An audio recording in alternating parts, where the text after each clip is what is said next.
2004లో మీరు చేవెళ్ళ నుంచి విజయం సాధించారు. 2009 డీలిమిటేషన్లో చేవెళ్ళ ఎస్సీ సామాజిక వర్గానికి రిజర్వ్ కాబడింది. ఆ తర్వాత మీరు మహేశ్వరం వెళ్ళారు కదా కొత్త నియోజకవర్గానికి. అంటే ఆ కొత్త నియోజకవర్గంలోకి అడుగు పెట్టిన వెంటనే అంటే మీరు అక్కడ గెలుస్తామన్న ధీమా మీకు వచ్చిందా? అంటే ఆ రోజు రాజశేఖర్ రెడ్డి గారు తీసుకున్న స్కీమ్స్ కావచ్చండి, ఆ రోజు కాంగ్రెస్ పార్టీకి ప్రజలలో ఉన్న ఆదరణ కావచ్చు. కోర్స్ ఆ కాన్స్టిట్యున్సీ బేసిక్గా టీడీపీకి బేస్ ఉన్న కాన్స్టిట్యున్సీ. నాకు ఒక ధైర్యం అంతే, రాజశేఖర్ రెడ్డి గారు ప్రజారంజక పాలన చేశారు, ప్రజలకు అనుకూలమైన నిర్ణయాలు చాలా తీసుకున్నారు, డెఫినెట్గా విజయం సాధిస్తాననే నమ్మకంతోనే పోయింది. అంటే మహేశ్వరంలో ఎంత మెజార్టీ వచ్చిందంటారు మీకు? 8,500. 8,999. అంటే చేవెళ్ళలో 42,000 అంటే 32,000 ఉప ఎన్నికల్లో అది 42,000కి పెరిగింది. ఇక్కడికి వచ్చేకే మరీ ఇంత డ్యామేజ్ కావడానికి కారణం? మీరు ఇదే ఇదిగా మాట్లాడుతున్నారు. చేవెళ్ళ మాకు 30 సంవత్సరాల నుండి మా ఇల్లు అది. ఇంద్రారెడ్డి గారు రాజకీయంగా బీజం వేసింది అక్కడిని, నేను రాజకీయంగా నిలదొక్కున్నది అక్కడిని, అది ఒక మా ఇల్లు.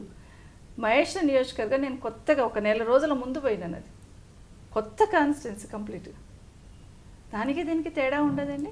ఓకే, మీ ప్రకారం ఏమైపోతుంది అంటే చేవెళ్ళలో కేవలం ఇంద్రారెడ్డి గారి చరిష్మాతోనే గెలిచారు తప్పితే సబితా ఇంద్రారెడ్డి గారు సాధించేటి ఏమిటి లేదంటారా? 100% ఇంద్రారెడ్డి గారి చరిష్మాతోనే గెలిచాను అనుకుంటాను నేను. అంతే, మీరైతే మీ వ్యక్తిగత చరిష్మా అంటూ ఏం లేదంటారు? 32,000 ఓట్లతో మెజార్టీతో గెలిచాను ఇంద్రారెడ్డి గారి చరిష్మాతో. రెండోసారి నా గెలుపు నాకు ఇంద్రారెడ్డి గారి చరిష్మా ఉంది, పార్టీ ఉంది, నా కష్టం కూడా ఉంది. 46,000 అయిందేమని. మరి మీ కష్టాన్ని గుర్తించింది అంటే మీ నియోజకవర్గ ప్రజలే కాకుండా రాష్ట్ర ప్రజలందరూ గుర్తించుంటారు. మీరు ఒక మంత్రిగా, గనుల శాఖ మంత్రిగా మీరు ఏం చేశారు అనేది, ఒక ఎమ్మెల్యేగా మీరు ఉండేది 2004లో 2009 వరకు మంత్రిగా పనిచేశారు. అంటే మంత్రిగా ఒక రాష్ట్రానికి మంత్రి, ఉమ్మడి రాష్ట్రం అప్పుడు ఒక రాష్ట్రానికి మంత్రిగా పనిచేశారు. మీ కష్టాన్ని అందరు ప్రజలు గుర్తించుంటారు. అదే పార్టీ బలం మీకుంది. అలాంటప్పుడు మీ కష్టాన్ని గుర్తించినప్పుడు, పార్టీ బలం మీకున్నప్పుడు చేవెళ్ళతో పోల్చుకుంటే ఒక 20,000 మెజార్టీ అయినా రావాలి ఇక్కడ. అలాంటిది మహేశ్వరంలో 8,000 మెజార్టీకి పడిపోవడానికి గల కారణం. మహేశ్వరం కాన్స్టిట్యున్సీలో నేను పోయినప్పుడు, పోటీ చేయడానికి పోయినప్పుడు సర్వే రిపోర్ట్స్ ఎలా ఉన్నాయంటే మేము 3rd ప్లేస్ కాంగ్రెస్ పార్టీగా. నేను వెళ్ళి అక్కడ పోటీ చేశానంటే డెఫినెట్గా నా మంచితనం గుర్తించుంటారు, పార్టీ గుర్తించుంటారు, కాబట్టి గెలిచి వచ్చాను.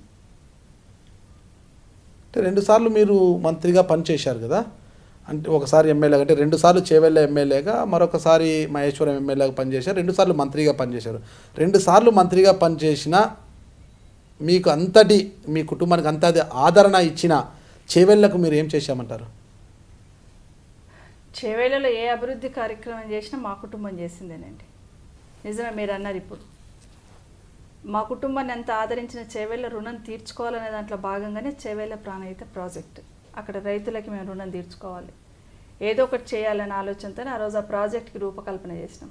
సరే, ఇవన్నీ ఒకెత్తైతే జనరల్ డెవలప్మెంట్స్ విలేజ్లకు కావాల్సినవి కానీ, డెవలప్మెంట్ కాన్స్టిట్యున్సీవి, కాలేజీలు అనుకోండి, స్కూళ్ళు అనుకోండి, అన్ని డెవలప్మెంట్, రొటీన్ డెవలప్మెంట్స్ అయినా కూడా ఏదో ఒక ప్రాధాన్యత గల తీసుకొచ్చి చేయాలనే ఆలోచనతోనే చేవెళ్ళ ప్రాణహిత ప్రాజెక్ట్ మొదలుపెట్టాం. భవిష్యత్తులైనా దాన్ని తప్పకుండా సాధించుకుంటాం, ఆ ప్రాంత ప్రజల రుణం తీర్చుకుంటాం. నమస్కారం అండి, నేను మీ సబితా ఇంద్రారెడ్డిని. నమస్కారం అండి, నేను కార్తిక్ రెడ్డి. నాది మరియు మా అమ్మగారిది ఇంటర్వ్యూ మీరు iDreamsలో తప్పకుండా చూడండి.